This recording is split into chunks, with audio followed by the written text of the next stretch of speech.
আমাদের আজকে আসাটা সফল এবং ঐতিহাসিক পাগলা মসজিদ। ইমাম সাহেব বলছে এখন এই যে এই কতদিনে নাকি 7 কোটি 8 কোটি টাকা এখানে আসছে মানুষের মান্যতের। 3 মাস 13 দিনে 8 কোটি টাকার মতো এখানে আসছে। 8 কোটি যা আসছে আমার দরকার নেই, এগুলো টাকা পয়সা হতো আমরা কোনো কেয়ারই করি না এগুলো। যাই হোক, তো টাকার সাথে আমরা নেই। এটা আমরা বলতেছি, অর্থাৎ মান্যতের জায়গায় মানুষ এটাকে একটা কত বড় আধ্যাত্মিক সম্মান জায়গায় নিয়ে গেছে। মান্যত, হিন্দুরাও মান্যত করে এখানে। তো মসজিদ কি এই জন্য আসছিল দেখেন, বরকতের জন্য এটা কোটি টাকা দিবে। অথচ এই পাগলা মসজিদের এত শক্তিশালী অর্থনৈতিক কাঠামো, কিন্তু এই মসজিদের চেয়ে ডিসি সাহেবের অফিসের সামাজিক গুরুত্বটা কিন্তু বেশি, এসপির অফিসের রাজনৈতিক গুরুত্বটা কিন্তু, এমনকি একটা কলেজের দাপটটা কিন্তু সমাজে বেশি। অথচ আল্লাহর ঘর এই মসজিদকে মানুষ জাস্ট মান্যত টান্ন দিয়ে বিভিন্ন নাম দিয়ে তারা শুধু আধ্যাত্মিক জায়গায় তারা এটাকে সীমাবদ্ধ করে রেখেছে। তার কোনো লিডারশিপ নাই, জীবন ব্যবস্থা তার কোনো প্রভাব নাই, নেতৃত্বের জায়গার মধ্যে এটা নাই। এটা সেকুলার বিদ্যমান কাঠামোতে গোলামি এবং তাবাদের ভিতর দিয়ে আরও 10টা প্রতিষ্ঠানের মতো পরিচালিত একটা প্রতিষ্ঠান, নিরীহ একটা প্রতিষ্ঠান। এটা মসজিদ তো তার নিরীহ চরিত্রের জন্য আসে নাই। মসজিদকে আল্লাহ পাক সুবহানাহু ওয়া তাআলা দুনিয়াতে প্রথম পাঠিয়েছেন আনুষ্ঠানিকভাবে ইব্রাহিম আলাইহিস সালাম যখন এটা আবিষ্কার করেন, তখন তিনি সেখানে কি দোয়া করেছিলেন? 1 নম্বর, আউযু বিল্লাহি মিনাশ শাইতানির রাজীম, রব্বানা তাকাব্বাল মিন্না ইন্নাকা আনতাস সামিউল আলিম। প্রথমে দোয়া করেছে, হায় আল্লাহ আপনি এটাকে কবুল করুন। তারপরে রব্বানা ওয়াজআলনা মুসলিমাইনি লাকা ওয়া মিন যুররিয়াতিনা উম্মাতান মুসলিমাতান লাক ওয়া আরিনা মানাসিকানা ওয়া তুব আলাইনা ইন্নাকা আনতাত তাওয়াবুর রহিম। হে আল্লাহ, আপনি এই মসজিদ কেন্দ্রিক আমাকে, আমার সন্তানদেরকে পরবর্তী একটা প্রজন্ম গড়ে তুলুন, মসজিদ কেন্দ্রিক প্রজন্ম গড়ে তুলুন। রব্বানা ওয়াজআলনা মুসলিমাইনি লাক ওয়া মিন যুররিয়াতিনা উম্মাতান মুসলিমাতান লাক, আমার সন্তান বা আমাদের প্রজন্মের ভিতর থেকে আপনি একটা বিরাট একটা কাফেলা তৈরি করুন। তো যে মসজিদ এরকম প্রজন্ম গড়ে তুলবে না, এটা ব্যর্থ মিশন। তারপর 3 নম্বর কি দোয়া করছেন আল্লাহ রসুল? এটা হচ্ছে একেবারে কাবা শরীফের চূড়ান্ত আন্তর্জাতিক ইউনিভার্সাল সাস্টেন যে গ্লোবাল অর্ডার, গ্লোবাল লিডারশিপ কাবা শরীফকে কেন্দ্র করে। এটা ইব্রাহিম আলাইহিস সালামের দোয়ার 3 নম্বর অংশ। 3 নম্বর জায়গায় তিনি বলেন, একদম ধারাবাহিক দোয়ার মধ্যে সূরা বাকরাতে আছে, রব্বানা ওয়াবাস ফীহিম রাসূলাম মিনহুম ইয়াতলু আলাইহিম আয়াতিহি ওয়া ইউযাক্কিহিম ওয়া ইউআল্লিমুল কিতাবা ওয়াল হিকমাতা ওয়া ইউযাক্কিহিম ইন্নাকা আনতাল আজিজুল হাকীম।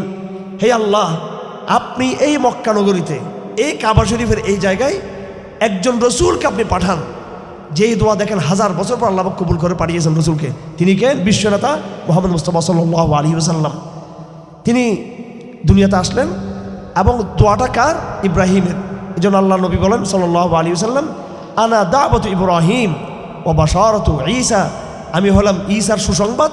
ইনজিলে আমার আগমনের সুসংবাদ আছে, আর আমার আব্বা ইব্রাহিম আমার জন্য দোয়া করে গেছেন।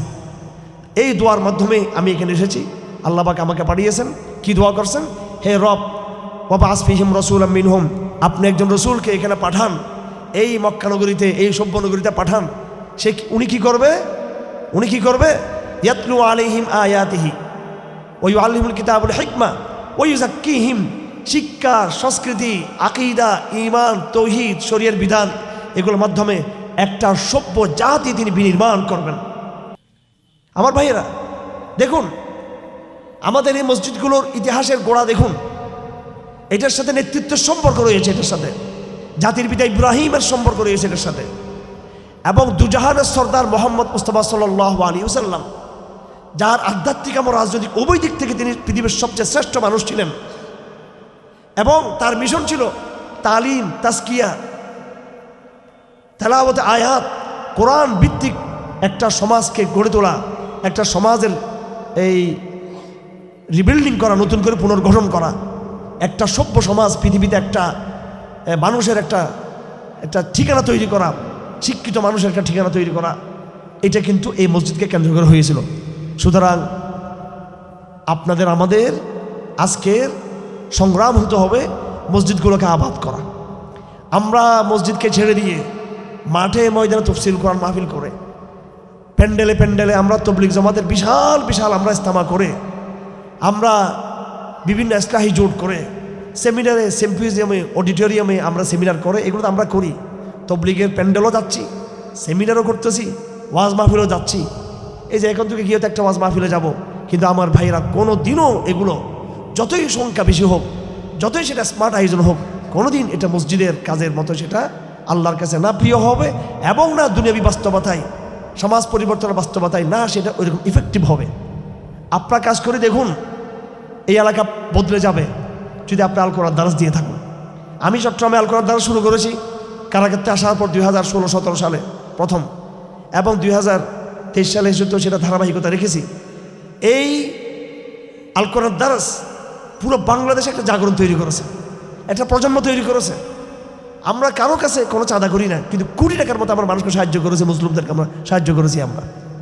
এবং হিন্দুত্ববাদ, সেকুলারিজম এমন কোনো ইস্যু নেই যে ইস্যুতে আমাদের ভাইয়েরা আল কোরআন দারসের যেই সাথীরা আছেন ওরা প্রতিরোধ গড়ে তোলে না। আলহামদুলিল্লাহ, চট্টগ্রামে যেখানে কোনো ইসলাম বিরোধী আওয়াজ হবে সাথে সাথে আমাদের আল কোরআন দারসের ভাইয়েরা সেখানে আমরুল মারুফের দায়িত্ব নিয়ে সেখানে তারা বাতিলের বিরুদ্ধে সেটা প্রাচীরের মতো তারা তৎক্ষণাৎ তারা রিয়েকশন করা। তারা ইসলামের একটা বড় পুনর্জাগরণ ঠিকানা তৈরি হয়েছে।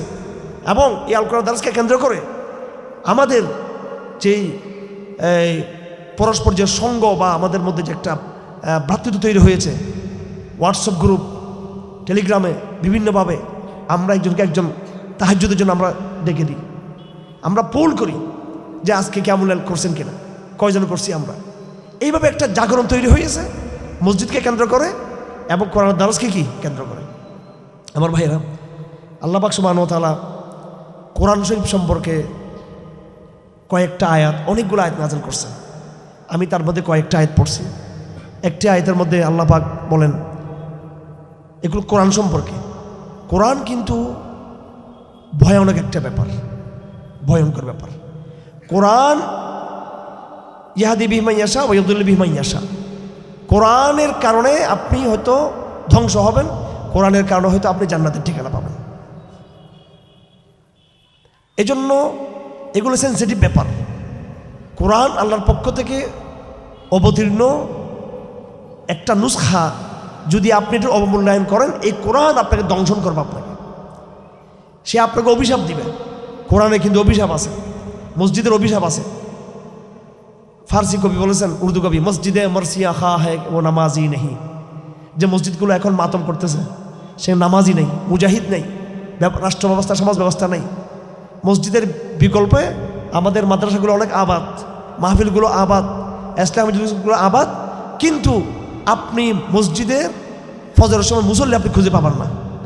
আর অথচ হামাসের কাছে বারবার বলে থাকি, হামাসের অঞ্চলে, গাজা অঞ্চলে যে মসজিদগুলো আছে ওখানে জুমার নামাজ, ফজর নামাজ, জোহর নামাজ একই সমান পরিমাণ মুসল্লি তাদের। আর এখানে অথচ মসজিদে নামাজের উপস্থিতি এখানে নেই।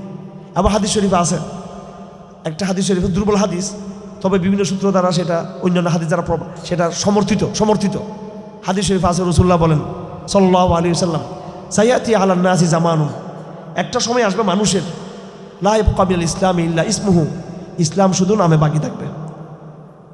ওয়া মিনাল কুরআনি ইল্লা রাসমুহু, কোরআন শুধু অক্ষরে বাকি থাকবে, অক্ষর, কোরআন শব্দ থাকবে, বাস্তবায়ন থাকবে না।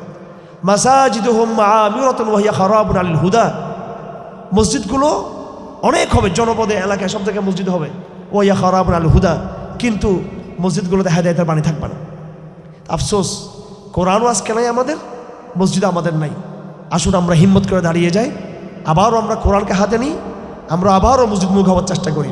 প্রত্যেকে প্রতিজ্ঞা করি, নিজের পাড়ায়, মহল্লায় আমরা ফজরের সময় আমরা জাগরণটা দিব, প্রথম ডাক দিব ফজরের সময়। ফজর ক্যাম্পেইন, এটা আমাদের দাওয়াতি এজেন্ডা। ফজর ক্যাম্পেইনের মাধ্যমে আমরা মসজিদকে আবাদ করব। আমার এই কথাগুলোকে আপনাদের কাছে খুবই নিরীহ টাইপের, আধ্যাত্মিক টাইপের, ইসলামী টাইপের, খুব গরিব কথা মনে হচ্ছে, কিন্তু এগুলো হচ্ছে আগামী দিনের বাংলাদেশ বিনির্মাণের মূল বুনিয়াদী কথাবার্তা এগুলো। আর এটাকে এড়িয়ে আপনি সংসদ ইলেকশনে কিছু হুজুর টুজুর পাঠাইয়া নতুন ইসলাম বাংলাদেশের স্বপ্ন দেখতেছেন, এবং মসজিদ বিবর্জিত, কোরআন বিবর্জিত, আল্লাহ রসুলের সিরত বিপর্যিত, আপনি অন্তঃসার শূন্য লোক দেখানো ঐক্যের মাধ্যমে নতুন ইসলামীকরণ করবেন, একদম ভুল স্বপ্নে আছেন আপনারা। এইসব স্বপ্ন দিয়ে কোনো লাভ নেই। ইসলামকে এই জমানায় জিন্দা করতে হবে। ইসলাম যে সময় পৃথিবীতে প্রথম জিন্দা হয়েছিল ঠিক ওই পদ্ধতিতে। ইসলাম তখন জান ছিল না, ইসলাম মরা ছিল। মরা ইসলাম জীবিত হয়েছে কোরআন দিয়ে, মরা ইসলাম জীবিত হয়েছে মসজিদকে দিয়ে, মরা ইসলাম জীবিত হয়েছিল মুহাম্মদুর রাসূলের লিডারশিপ দিয়ে। এখনও ইসলাম মরা নেই, ঘুমন্ত ইসলামকে। মরা ইসলাম যদি কোরআন দিয়ে জাগতে পারে, মৃত ইসলাম যদি রসুল্লাহর মতো লিডারশিপ দিয়ে জাগতে পারে, মৃত ইসলাম যদি মসজিদের মতো ঠিকানা দ্বারা জিততে পারে, জীবিত হতে পারে, এখনও ঘুমন্ত ইসলাম জাগবে, মসজিদ কেন্দ্রিক জাগবে। ঘুমন্ত ইসলাম জাগবে কোরআনকে দিয়ে, ঘুমন্ত ইসলাম জাগবে যদি এই উম্মাহ তাদের কোনো লিডারশিপ ঠিক করতে পারে, আমির ঠিক করতে পারে। ত্রিভুজ আমির থাকবে মুসলমানদের, এবং ওই আমির ইমাম তার প্ল্যাটফর্ম থাকবে মসজিদের মেহরাব, মসজিদের মিম্বর, তার লড়াইয়ের প্ল্যাটফর্ম, রাষ্ট্র গঠনের প্ল্যাটফর্ম, সমাজ বিনির্মাণের প্ল্যাটফর্ম। আর সংবিধান থাকবে কোরআন শরীফ। এই ত্রিভুজ, ইমাম আছে আমাদের, সংবিধান আছে আমাদের, মেহরাব আছে আমাদের। মোদি, ট্রাম্প, হিন্দুত্ববাদ, অবশক্তি, ঘরের মুনাফেক, বিদেশি বাইরের শক্তি কেউ ঠেকিয়ে রাখতে পারবে না আমাদেরকে, কেউ ঠেকিয়ে রাখতে পারবে না আমাদের। এটা একদম মহাবাস্তবতা। না লিডারশিপ তৈরি করেছি, ঐক্য কার সাথে কি ঐক্য? এখানে কি এটা ঐক্য তো হয় ইহুদি, ঐক্য তো হয় শত্রুদের সাথে, বোঝাপড়া হয়। এখানে আবার কার সাথে কি ঐক্য? একই তো থাকতে হবে আমাদেরকে নেতা নির্বাচিত করতে হবে সবাইকে মিলে। তারপর কোরআন নেই, তফসিল মাহফিল করতেছি বিরাট বিরাট, কিন্তু মসজিদ আবাদ করতেছি না। নাই আমাদের মসজিদের প্রতি গুরুত্ব, মসজিদগুলো আমাদের ঠিকানা হওয়া দরকার, সেটা গুরুত্ব নাই আমাদের। আসুন হিম্মত করুন নতুন একটা বাংলাদেশকে করার জন্য। এগুলো ছাড়া কোনো বিকল্প নাই। আমি এই ছাত্রদের জুলাই অভ্যুত্থানের পরবর্তী যে নতুন বাংলাদেশ, ফেসিজম মুক্ত বাংলাদেশে আমি প্রথমে খুব আশাবাদী ছিলাম যে কিছু একটা করার সময়, কিন্তু আমি সব কিছু আমার কাছে এখন স্পষ্ট হয়ে গেছে। আসলে যাদের থেকে আমরা আশা করছিলাম এই সময় একটা দিক নির্দেশনা দিবে, ওরা নিজেরাই দিশাহারা, নিজেরাই ওরা কী করবে টের পাচ্ছে না। অথচ আমাদের কাছে আল-বাজ ইবনে সারিয়ার হাদিস, আর অনেক হাদিস, লাকাদ তারাকতু আলা মাহাজ্জাতিন বাইদা, আমি তোদেরকে ধবধবা পরিষ্কার সোজা রাস্তায় তোমাদেরকে দিয়ে গেছি, লা ইয়াজিউ আনহা ইল্লা হালিকুন, যে অভিশপ্ত ধ্বংসপ্রাপ্ত সে ছাড়া কেউ এখান থেকে বিচ্যুত হবে না। আবার একটা হাদিস আমি পড়েছি, আব্দুল্লাহ ইবনে মাসউদের হাদিস, তিনি বলেন রাসূলুল্লাহ সাল্লাল্লাহু আলাইহি ওয়াসাল্লাম একবার একটা দাগ দিলেন, সোজা দাগ দিলেন, এবার দাগ দিয়ে বলতেছেন হাযা হুয়া সিরাতুল মুস্তাকিম, এটা হলো সোজা রাস্তা। সুম্মা খাত্তা খুতুতান আন ইয়ামিন ওয়া শিমাল, এরপর আল্লাহ নবী সাল্লাল্লাহু আলাইহি ওয়াসাল্লাম ডানে বামে আর কিছু দাগ দিলেন। দাগ দেওয়ার পর বলতেছেন হাদিহি সুবুলুন লাইসা ফিহা সাবিলুল্লাহ আলাইহি শাইতান, ডানে বামে যেটা রাস্তা আছে সবগুলো শয়তানের রাস্তা। তারপর আল্লাহ নবী এই আয়াত তেলাওয়াত করলেন, ওয়া আন্না হাযা সিরাতি মুস্তাকিমা, এবং আমার এই তরিকা হচ্ছে সোজা পথ, ফাত্তাবিউ, এটাকে অনুসরণ করো, ওয়ালা তাত্তাবিউস সুবুলা, এই সোজা পথ বাদ দিয়ে ডানে বামে তুমি যাইও না। জাতীয়তাবাদ, গণতন্ত্র, তারপরে এই মানবতাবাদ, সমন্বয়, এটা সেটা, কৌশল, হেকমত, মধ্যপন্থা। মধ্যপন্থা হচ্ছে রাসূলুল্লাহর বর্ণিত মধ্যপন্থা, আমার মন গড়া মধ্যপন্থা না, আমার নিজে আবিষ্কৃত মধ্যপন্থা একটা বানাইছি আমরা আস্তে। এই মধ্যপন্থা আল্লাহ রাসূল শিখিয়েছেন আমাকে, কোরআন নিজে মধ্যপন্থা, আর আমাদের একটা মধ্যপন্থা আছে। এগুলো যে বিভিন্ন ভ্রান্ত চিন্তা আমাদের মধ্যে আসছেন। তো ওয়া আন্না হাযা সিরাতি মুস্তাকিমা ফাত্তাবিউ ওয়ালা তাত্তাবিউস সুবুলা ফাতাফাররাকু বিকুম আন সাবিলি, তোমরা যত ডান দিকে বাম দিকে যাবা হারিয়ে যাবা, কুল কিনারা পাবা না। যাই হোক আমার ভাইয়েরা, যেহেতু আমি জুলাই বিপ্লবের কথা বলেছি, আমি এটা আসলে আরও পরে বলতাম। এই প্রসঙ্গে কোরআনের পার্সপেক্টিভ থেকে আজকে যেহেতু আল কোরআন দার্স, আমি আসার সময় বিষয় খেয়াল করছি, আমি দুটো কাজ করব খুব অল্প সময়ে। আজকে বরকত সূরা ফাতিহা শুরু করে দিব আমি ইনশাআল্লাহ আজিজ, কিছু আলোচনা করব খুব সংক্ষেপে। এবং বর্তমান সময়টা বাংলাদেশের এই সম্পর্কে কোরআন কিছু বলছে কিনা এটা একটু আপনাদের সামনে আমি একটু বোঝার চেষ্টা করব। সূরা ফাতিহা আলোচনা আমি পরে আসতেছি। আমি একটু আগে বর্তমান প্রেক্ষাপট যেটা আমি বলে ফেলছি জুলাই বিপ্লব, এটার দিকে আমি একটু আসবো ইনশাল্লাহ। তার আগে আমি যে দু একটা আয়াত কোরআন শরীফের, এই আয়াতগুলো কোরআন শরীফ নিজেই নিজের সম্পর্কে বলছে, কোরআন নিজের সম্পর্কে বলতেছে। তার মধ্যে আমি একটা আয়াত পড়েছিলাম সূরা ফুরকানের, সম্ভবত আল্লাহ রসুল বলেন ওয়ায়াউমা ইয়াহাদ্দুয যালিমু, কিয়ামতের দিন কাফেররা বিশেষ করে এবং মুনাফিকরা এবং মুসলমানদের মধ্যে যারা ফাসেক, দিন থেকে বিচ্যুত, তারা দাঁত দিয়ে আঙ্গুল কামড়াবে। ইয়াকুলু ইয়া লাইতানি ইত্তাখাযতু মা'আর রাসূলি সাবিলা, তারা বলবে হাই, রসুলের পথা কেন আমরা চলি নাই। ইয়া ওয়াইলাতা লাইতানি লাম আত্তাখিয ফুলানান খালিলা, হাই আমি রসুলকে বাদ দিয়ে কেন আমি অন্যদেরকে বন্ধু বানিয়েছি, অন্য পথ পদ্ধতিকে বন্ধু বানিয়েছি। লাকাদ আযাল্লানি আনিয যিকরি বা'দা ইয জাআনি ওয়া কানা আশ-শাইতানু লিল ইনসানি খাযুলা, এই বন্ধু তো, এই শয়তান তো আমাকে কোরআন থেকে বিচ্যুত করেছে। আর শয়তানের চরিত্র কি? ওয়া কানা আশ-শাইতানু লিল ইনসানি খাযুলা, শয়তান কিন্তু বিপদের সময় মানুষকে ছেড়ে দেয়, এটাকে আরবিতে বলা হয় খাযুলা।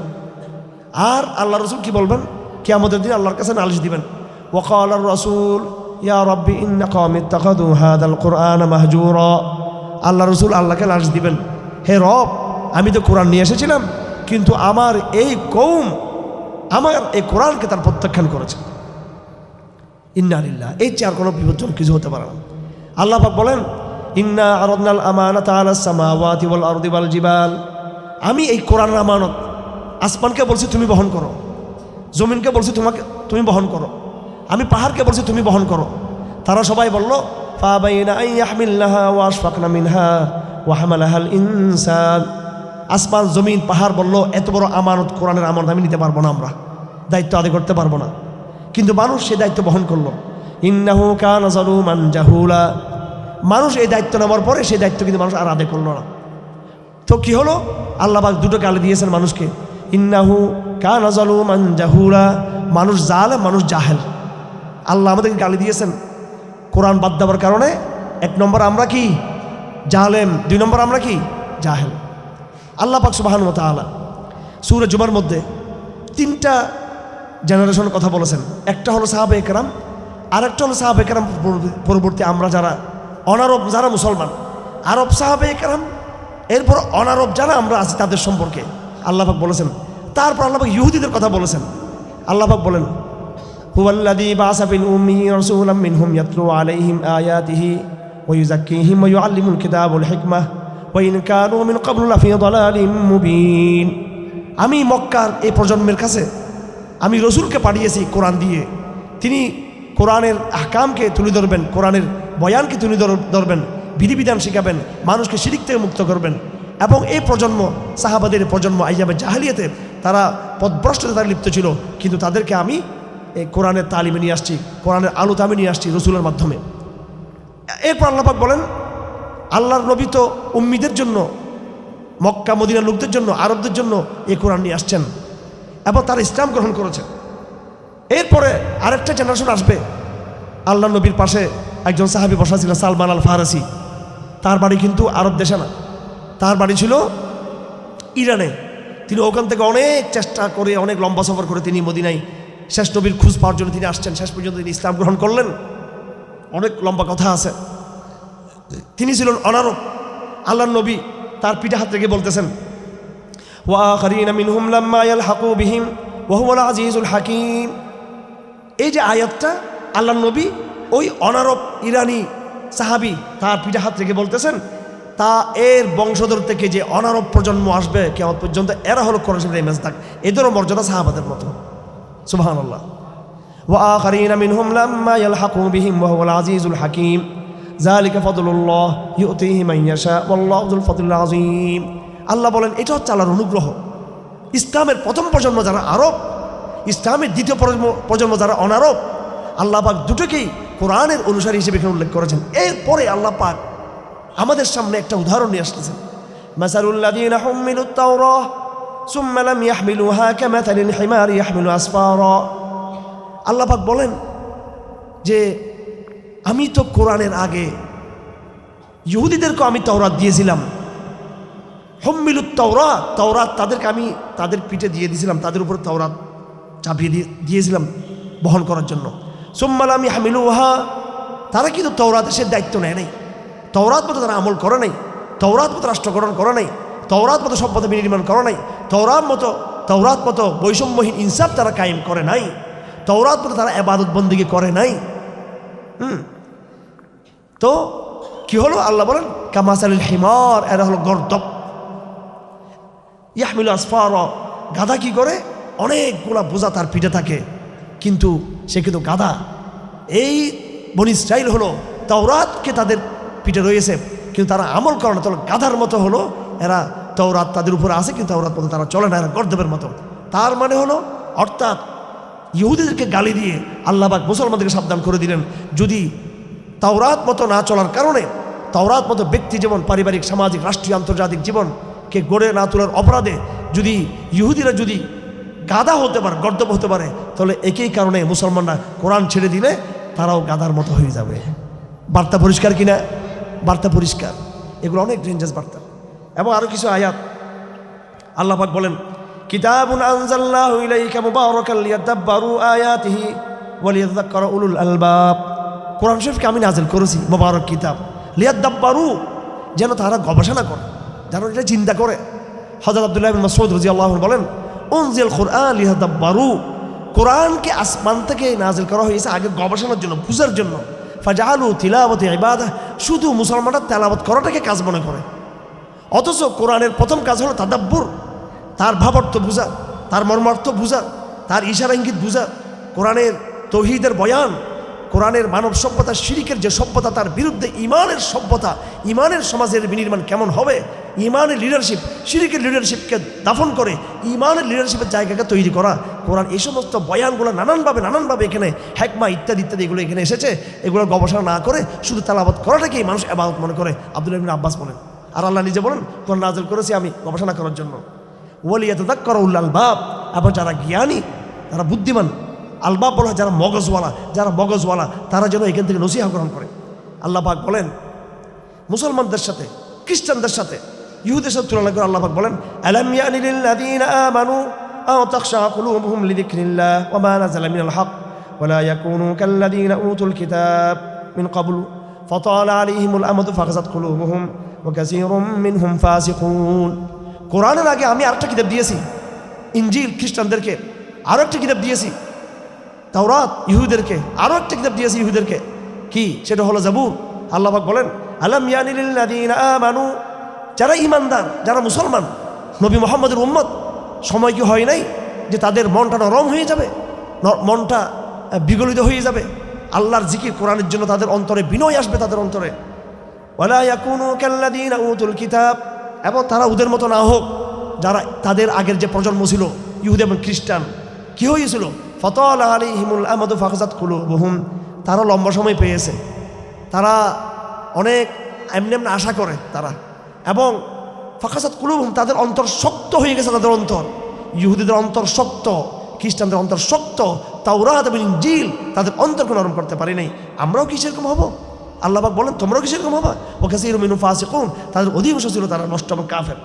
আল্লাহ পাক বলেন, ওয়া ইযা মা উনজিলাত সূরাতুম মিনহুম ফামিনহুম মান ইয়াকুলু আইয়ুকুম যাদাতহু হাদিহি ঈমানা ওয়া আম্মাল্লাযীনা আমানু ফাযাদাতহুম ঈমানান ওয়া হুম ইস্তাবশিরুন ওয়া আম্মাল্লাযীনা ফী কুলুবিহিম মারাদুন ফাযাদাতহুম রিজসান ইলা রিজসিহিম ওয়া মাতু হুম কাফিরুন। আল্লাহ পাক বলেন, কোরআন যখন নাজিল হয় তখন যারা ঈমানদার তাদের ঈমান আরও বাড়ে, কোরআন দ্বারা কারো ঈমান বাড়ে, আর কোরআনের কারো ঈমান কমে। যারা কোরআনকে অবজ্ঞা করে তারা দিন দিন তাদের ঈমান ডাউন হতে থাকবে। তাদের ঈমান, আপনার উপায় নাই আল কোরআন দারাজ করা ছাড়া। সাপ্তাহিক কোরআন দারাজ করতে হবে, দৈনিক কোরআন প্রেক্ষে পড়তে হবে।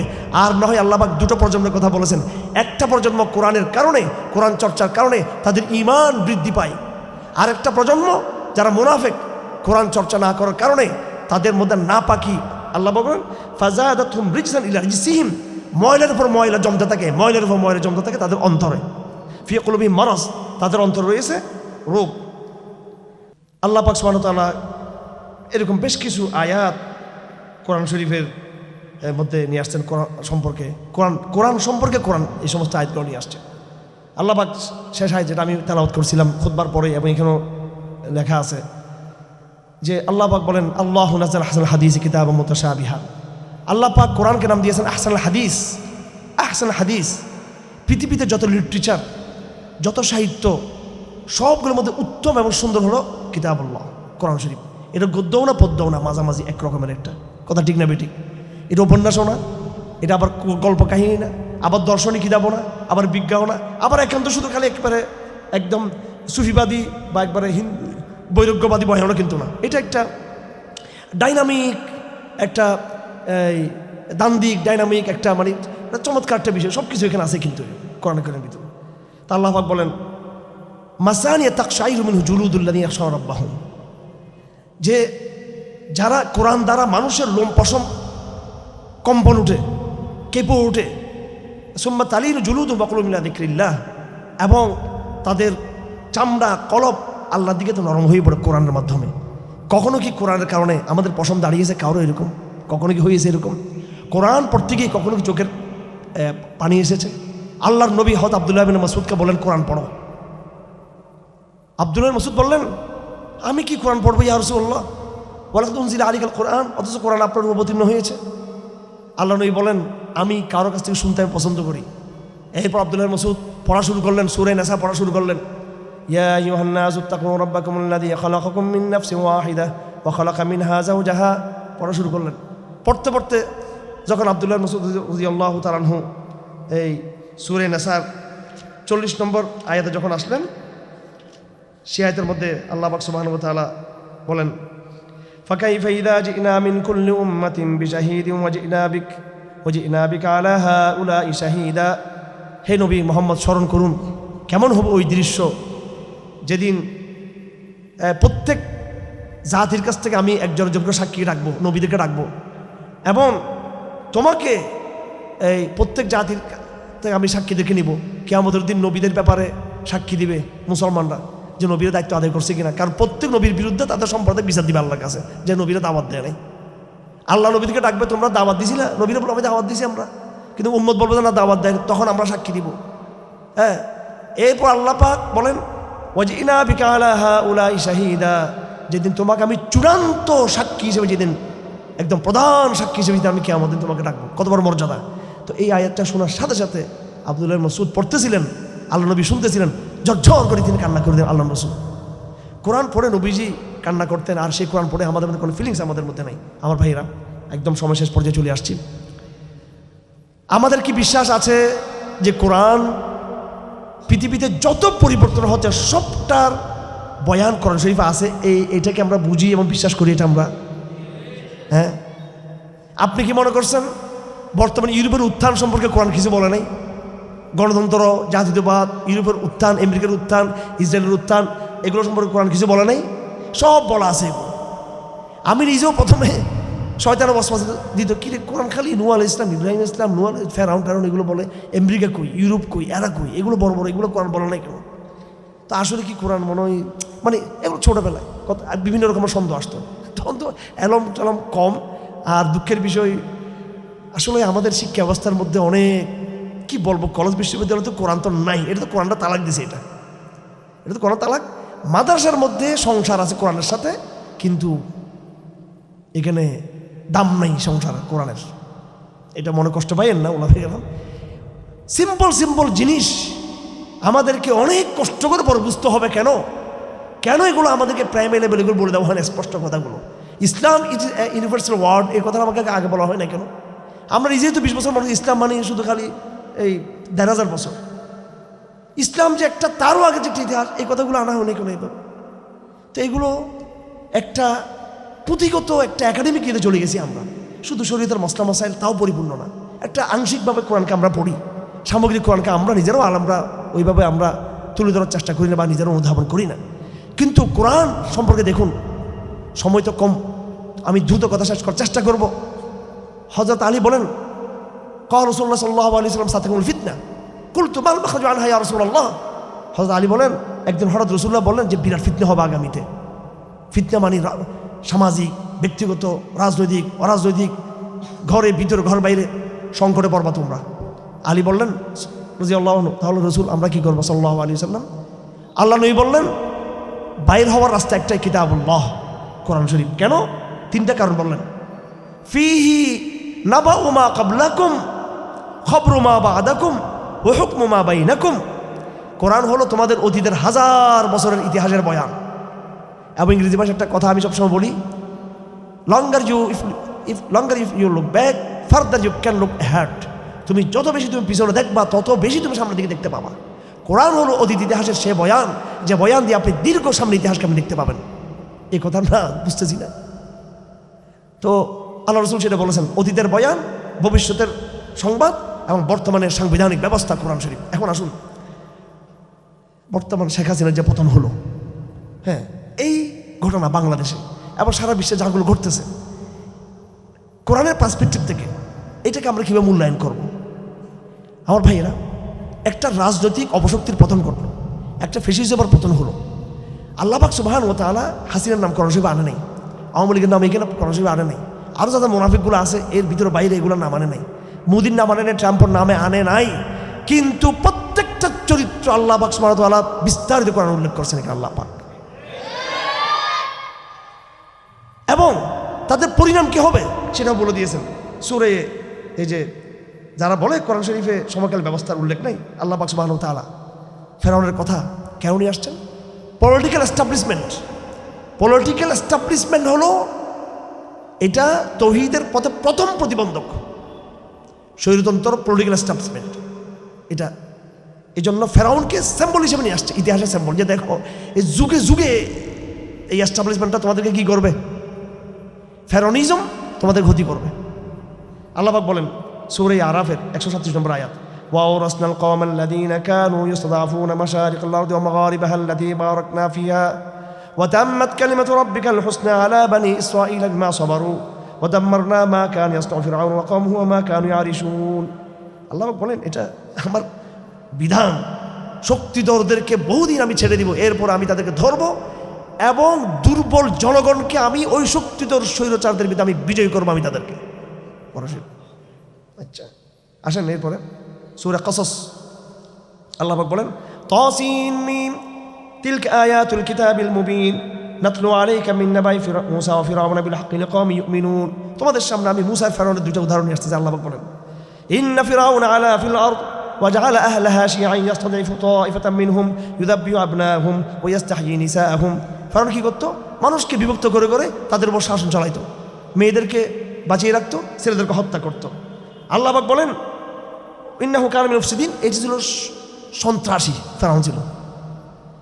তারপর ওয়ানুরিদু আন নাবুন্না আলাল্লাযিনা ইসতুদঈফু ফিল আরদ, কিন্তু আমার প্ল্যান হলো যারা জনগণ দুর্বল এদেরকে আমি ক্ষমতা প্রদান করব, এদেরকে আমি সাহায্য করব। ওয়ানাজলহুম আইম্মাতান, লিডারশিপ এদেরকে বানাবো। ওয়ানাজলহুম ওয়ারিসিন, ফিরআউন পরবর্তী পুনর্গঠনের দায়িত্ব এদেরকে আমি দিব। ওয়ানুমাক্কিনা লাহুম ফিল আরদ, এবং এই জমিনের যে তামকিন, জমিনের যেই সক্ষমতা, জমিনের যে লিডারশিপ ব্যবস্থা, এটার পুরো জিম্মাদার আমি এদেরকে দিব। তাহলে বয়ানটা আছে না নাই? এই ফেরাউনিজমকে ধ্বংস করা হয়েছে। এটা পলিটিক্যাল ফেসিজম বলি লাভ নেই, এগুলো ছাত্রদের পরিকল্পনা। পুরো ঘটনা দেখেন বাংলাদেশে, এটা কিন্তু যখন আন্দোলন শুরু হয় তখন কিন্তু কেউ এই কথা বলে নাই যে আমরা রাজনৈতিক আন্দোলন শুরু করেছি, সবাই কোঠার আন্দোলন করেছিল। হঠাৎ রক্ত যখন পড়া শুরু হলো, আমাদের ছাত্রদের প্ল্যান ছাড়াই, রাজনীতিবিদদের কোনো সহযোগিতা ছাড়াই, বিদেশি প্রভুদের কোনো ইঙ্গিত ছাড়াই কিন্তু একদম এটা প্রাকৃতিকভাবে আল্লাহর হুকুমে সেটা কিন্তু স্বৈরতন্ত্রের পতনের দিকে চলে গেছে, এমনি এমনি চলে গেছে। এক দফা কিন্তু প্রথম দিকে ঘোষণা হয় না। কথা মিলতেছে কিনা এইগুলো? একদম আল্লাহর ইচ্ছা হয়েছে বাংলাদেশে নাকি এটা খুব প্ল্যান করে সবাই নামছে, এখানে ঘোষণা দিয়ে নামছে, এক দফা এক দাবি, হাজিরা চলে যাবে। মোটেও না, কেউ কল্পনা করো নাই, কেউ কল্পনা করো না, এটা ছাত্ররা তো কল্পনা করো না, কেউ কল্পনা, আর্মি কল্পনা করো নাই, হাসিনা নিজেও কল্পনা করো নাই। হাসিনা কল্পনা করলো উনি কি ওই কাতাল মাছ রান্না করে দুপুরের জন্য খাবার ব্যবস্থা করতেন তিনি? এগুলো কোনো করতেন না। আর জনগণ কয়টা নামছে? চিটাঙ্গে একটাও না, মানে ওই দিনও না, মানে চিটাঙ্গে। এবং শেষের দিকে আমরা ভালো মার খেয়েছি, চট্টগ্রামে নামতে পারে না, চিটাঙ্গে। ঢাকাতে কিছু আন্দোলন হয়েছে, বাংলাদেশে কোথায় নামছে?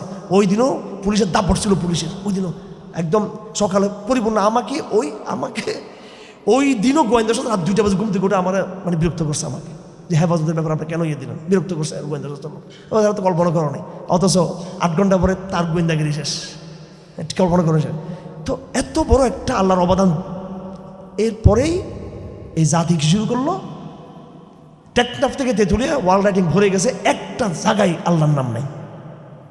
তো এটা হচ্ছে বিপদের আলামত, সামনে আরেকটা বিপদের আলামত। এটা কোরআন পার্সপেক্টিভ। আসুন আমি সূরা ফাতিহাতেও যাওয়ার আর সময় নাই, সংক্ষেপে বলে দিচ্ছি। আউযু বিল্লাহি মিনাশ শাইতানির রাজিম, বিসমিল্লাহির রহমানির রহিম। আপনি একটু আমার সাথে পড়েন, আলহামদুলিল্লাহ। আউযু বিল্লাহি মিনাশ শাইতানির রাজিম, বিসমিল্লাহির রহমানির রহিম। আলহামদুলিল্লাহি রাব্বিল আলামিন, আর রহমানির রহিম, মালিকি ইয়াউমিদ্দিন, ইয়াকা না'বুদু ওয়া ইয়াকা নাস্তাঈন, ইহদিনাস সিরাতাল মুস্তাকিম, সিরাতাল লাযীনা আন'আমতা আলাইহিম গায়রিল মাগদুবি আলাইহিম ওয়ালাদ-দাল্লিন।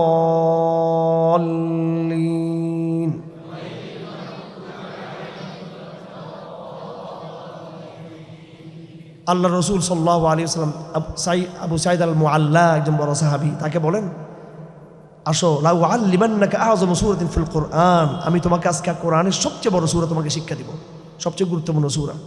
ওয়া হুয়া আস-সাবউল মাসানি, আল্লাহ রসুল এটা আস-সাবউল মাসানি, সেটা হলো সূরা ফাতিহা। অনেক ফজিলত, অনেক কথা, এবং যাদের বিভিন্ন রোগ আছে আপনারা সবাই সূরা ফাতিহা পড়ে আপনি চিকিৎসা করবেন, নিজের চিকিৎসা নিজে করবেন। এটা পরে পানি খাবেন, এটার অনেক ফজিলত, অনেক। কোরআনে সূরা ফাতিহার মেসেজটা বোঝার জন্য খুব সংক্ষেপে, সময় যেহেতু কম, এটাকে 3 ভাগে ভাগ করতে হবে। আলহামদুলিল্লাহি রাব্বিল আলামিন, আর রহমানির রহিম, মালিকি ইয়াউমিদ্দিন, এটা 1 ভাগ। ইয়াকা না'বুদু ওয়া ইয়াকা নাস্তাঈন, এটা 2 নম্বর ভাগ। ইহদিনাস সিরাতাল মুস্তাকিম, সিরাতাল লাযীনা আন'আমতা আলাইহিম গায়রিল মাগদুবি আলাইহিম ওয়ালাদ-দাল্লিন, এটা 3 নম্বর ভাগ। সূরা ফাতিহার কয়টা ভাগ? 3টা ভাগ। প্রথম ভাগটাতে আল্লাহ পাকের সত্তা, আল্লাহর গুণাবলী, এগুলোর বিবরণ, এটা আপনারা দেখে নেবেন।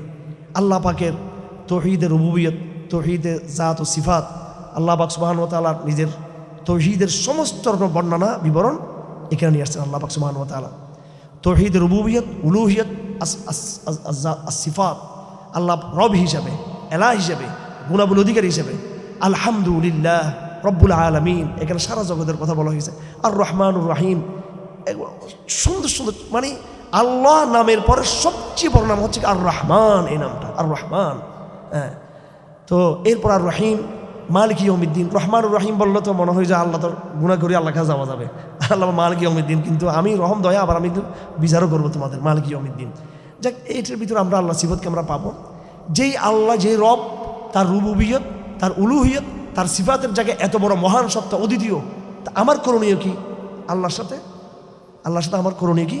আল্লাহর সাথে আমার করণীয় হলো ইয়াকা না'বুদু, তার দাসত্ব করা।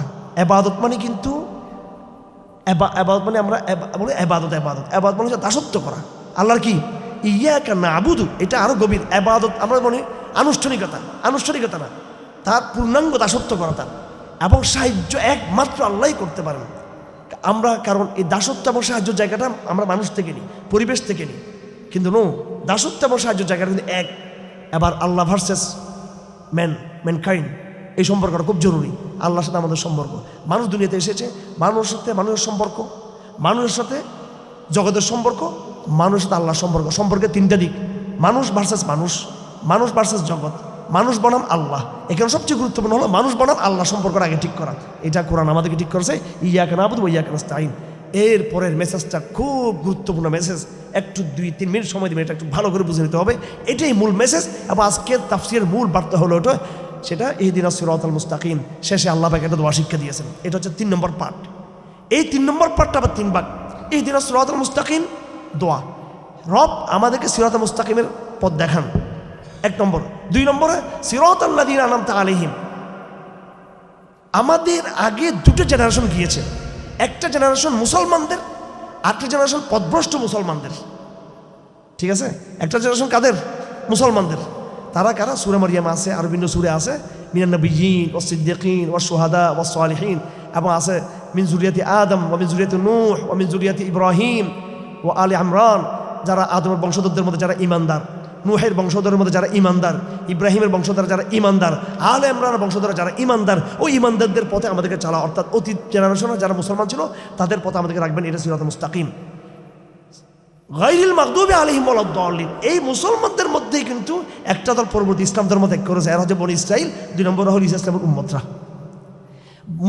বনী ইসরাইল হলো মাগদুব আলাইহিম, আর ঈসা ইসলামের উম্মত হলো আদ-দাল্লিন, ইহুদি এবং খ্রিস্টান। আল্লাহ এদের দুইটা সম্পর্কে সতর্ক করেছেন যেন মুসলমানও যেন আগেকার পথভ্রষ্ট মুসলমানদের মতো এরাও যেন কোরআনকে বাদ দিয়ে পথভ্রষ্ট না হয়। এটা হচ্ছে মূল মেসেজ।